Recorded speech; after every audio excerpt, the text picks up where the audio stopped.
Туғандар, мына бұл капсула үйі жақтыбы? Бұл Қырғызстандың өндіріші. Made in Қырғызстан. Қырғызстанда өндіріш болсын деп аттыңыздар эле, Art Modern компаниясы капсула үйлерін уже құрып баштады. Кадимки көчмө үй, мобилдик үй туристтер үчүн аябай ыңгайлуу. Кыргызстан өзү туризмдин өлкөсү. Туристтерди күтөлү дагы жакшы бир пайдага чыгып алалы. Art Modern курулуш компаниясынын негиздөөчүсү Адилет мырза, биз 4-5 жылдан бери бул компания менен өнөктөш катары рекламаларын жасап жүрөбүз, канча курулуштарды, үйлөрдү куруп берип жүрөт. Азыр эми жаңылык катары бул жылга туристтик сезонго ушул үйлөрдү жаңылык катары уже куруп сатууну баштады да. Адилет мырзага сөз берейин. Анан бир катар өзү обзорлоп көрсөтүп берсин. Сиздер даяр туруңуздар.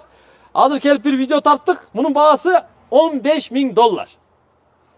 Токотер жер $15.000 эсептейсиздер, тап жүктөп кетесиздер. 1-ди, 2-ни, 10-ду, 15-ти, 20-ны канча болсо жасап берет. Бир аз убакыт керек болот. Адилет мырза, сөз сизде. Ассалам алейкум. Саламатсыздарбы? Бизде туризм багыты өнүгүп атат деп атпайбызбы, баарыбыз билгендей эле. Ошо туризм багыты өнүгүп атат. Ошо инфраструктураны шартты дагы жакшыртыш максатында биз ушундай үйлөрдү жасап баштадык. Биз өзүбүз деле ошо Кыргызстандын көп жерлерин кыдырып эс алып жүрөбүз. Анан барганда көп маселенин бири бул энергоэффективность маселеси. Энергияны көп талап кылган үйлөр болгон үчүн, жакшы жылууланбаган үчүн ичи көгөрүп кетип, кышкысын жылыбай, ушундай айла жок ишкерлер кышкысын жабылууга туура келип калды да. Анан ошол себептен биз ошо жеринде маселелерди көрүп, ошолорду учетко алып туруп, анан колдон келишинче энергоэффективный капсульный дом жасаганга аракет кылдык. Бул жерде ошо максималдуу түрдө энергияны аз пайдаланат, жакшы жылууланган, бир жылытып алса ошо ичиндеги жылуулук сыртка чыгып кете албайт. Жанагындай жылуулук муздак көпүрөсү деп коет эмеспи, андай көпүрөлөрдү жок бул үйдө.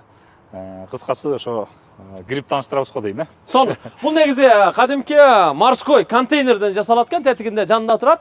Контейнерде ушундай кесе турган жерин кесип, ача турган жерин ачып, кеңейте турган жерин кеңейтип, чатырларын жаап, анан ушундай обшивка кылып, ремонт кылып жасайт экен да. Бунун узун туурасы канча квадрат? Узун туурасы бул 3/6. 17-18 квадрат. 17-18 квадрат. Могу сырткы фасад эмне менен жасалды? Могу эмне могу? Сырткы фасад бул жерде алюкабонд колдонулду. Алюкабонд, алюкабонд. Терезеси пластик экен, а? Терезеси пластик. Полдон потолокко чейин панорамный. Ичине кирели, келиңиздер, бисмилла. Мына киргенде эле бул жагына жүрөлү. Бул жагы уже киргенде эле спальный комната экен да. Уктоочу жайы. Уктоочу жайы. Могу керебет, матрастары менен бардыгы, тумбочкалары менен коюлуптур. Электроточкалары мына бүт ключателдери да бардыгы коюлуптур да. Анан артында терезе бар экен да. Көп учурда бизде жана жаратылышка койгондо астыңкы көрүнүштөн арткы көрүнүш кем калбайт да.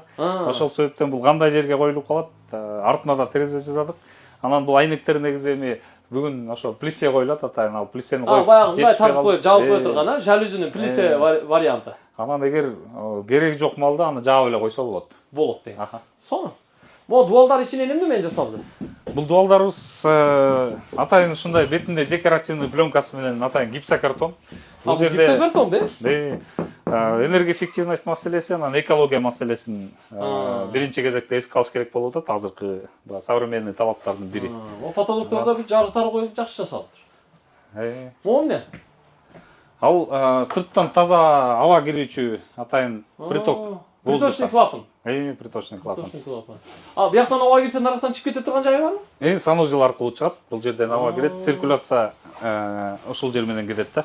Анан санузел кандай болду? Санузел бул жерде мунаны карагыла, күзгүнүн чоңдугун карагыла, раковинаны карагыла, душту карагыла. Бүт кафелдерин сонун жасалыптыр го. Биягы да панорамный терезе, бияка да плесе болот дейм, а? Ал жака да атайын шторы. Унитаз коюп турсуз, гигиеналык душ, теплый пол да бар биякта. Теплый пол ал санузелде да бар, бул жакта да бар. Ошо биз атайын кышкы сезонго да ылайыктатып деп атпайбызбы? Ошо кышкы сезонго теплый полдун жардамы менен, анан бул жерде зима-лето кондиционер бар. Ошо кондиционердин жардамы менен толук кандуу кышында да иштегенге мүмкүнчүлүк бар. Сонун болуптур. Мына жерде сеточный кылып жасап коюптур. Биягы уже кухонный зона, мойкасы, Рабочий зонасы, электроточкасы менен, үстүндө текчеси менен экен, э? ооба. Бияк эми шкаф. Бул жерде ошо атайын холодильникке выход бар, холодильник коюлат. Бул жакта болсо ошо 2 кишилик болуп атпайбы бул чакан үйүбүз. 2 кишинин 2 чамоданы баткыдай место. Чоң чемодандар. Чоң чамодандар ушул жакка кирип кетет. Анан бул жакта болсо ошо вещилерин коюучу полкалары, үстүндө да ушундай дополнительный полка бар. Монда стол коюп берет экенсиз, э? Азыр электрошит. Азыр эмнени көрүп атсаңыздар, ушунун баары ошол эмелеки баанын ичинде. $15.000 ичинде. 15 000 доллардын ичинде. Пол ламинат. Пол ламинат. Бияк кафель болуптур. Ал жак кафель. Теплый пол бул жакта эле барбы же биякта да барбы? Биякта да бар. Анда кышында теплый пол менен да жылытсак болот экен, кондиционер менен да жылытсак болот экен да? Ооба. Жайында муздата бересиздер. Ооба. 4 сезонго ылайык турбайбы? 4 сезонго ылайык. Бизде мурун жайкысын турист келчи деп жайкысын иштечүбүз. Азыр көп жерлерде ошо кышкысын дагы местный туризм дагы аябай өнүгүп атат. Кышында бул Бишкектен, шаардан тажагандын баары тоо ташка кетип атпайбы? Анан азыр спрос күчөйө баштады. Ошол себептен баягы кышкы сезонду да эске алып атабыз да. Сонун болуптур. Анан эшиги дагы мындай сүрүлүп ачылып жабылма экен да, мындай кылып жаап койдук экенбиз. Кайра ачканда? Жок, мындай беребиз. Мында сүрмө экен да, жакшы. А так, бияка болбойт экен. Мына жакшы жасалыптыр бул дагы. Бул атайын ошо системасы Зигения деп коет, немецкий система коюлду. Могул жерге этнозор түшүрүлүптүр, Сонун эле болуптур. Арты ошо азыр эми жарык болуп көрүнбөй атат, могу узорлор кечкисин күйөт. Могу аликабонттун башка түстөрү да бар да, башка түстө жасап бер десе жасай бересизби? Мисалы жашыл түстө. Жасай беребиз. Аликабонт эми любой түсү бар да. Жаратылыш кандай свет талап кылса. Талап кылат да ошого жараша жасай беребиз. Могу түнкү кооздук жарыктарын ойлондуңузбу? Түнкү жарык эми могул жерде эле бар.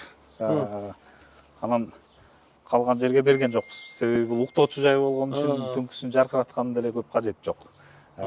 Бул уктоочу жайлар болсо атайын жанагы кафе, ашкана заведениясы барго. Ошол жака түнкүсүн освещенияны көбүрөөк берсе дагы туурараак болобу дейм да. Себеби мен ойлойм, мисалы, ушу терезелердин чекесинен бир катар мындай 4 кылып айлантып эле ленточный лампа тартып койсо, мисалы канча бир гектар жери бар адам 10-ду, 15-ти, 20-ны коет да. Анан түнкүсү бардыгын тизип койсо, алыстан караганда бардыгынын алдында сонун болуп жанып турса. Ленточный лампа эле, ал отражаться этпейт.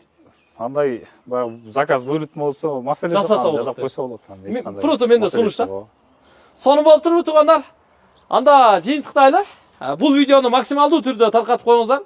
Ушуну жасаган, ушунча команданы башкарган, иштетип келген, ушул нерселерди жасап аткан Адилет мырзага ыраазычылык. Сиздерге рахмат. Сонун эле болуптур. Видеого лайк басалы, мына Кыргызстанда өндүрүш болсун деп кайра какшап айтасыздар. Биз да көрсөтүп жүрөбүз. Анан качан бания тартсак, качан кафе тартсак, эс алуучу жай, медклиникалар тартсак эле ушу Кыргызстанда качан өндүрүш болот, өндүрүштөрдү тарт дейсиздер. Мына өндүрүш. Бар эле болуңуздар, аман болуңуздар. Чалып байланышыңыздар, баасы $15.000. Дарегиңизди айтып коюң, Бишкекте кеңсеңизди. Дарегибиз Бедеров Советский көчөсүнүн кесилиши, тактап айтканда Байтик Батыр көчөсү 17/1. Сон. Видеого лайктанбасаңыз, аянбаңыздар. Бир жүрөк чөй сиздерден болсун. Өрт жибериңиздер деп эле.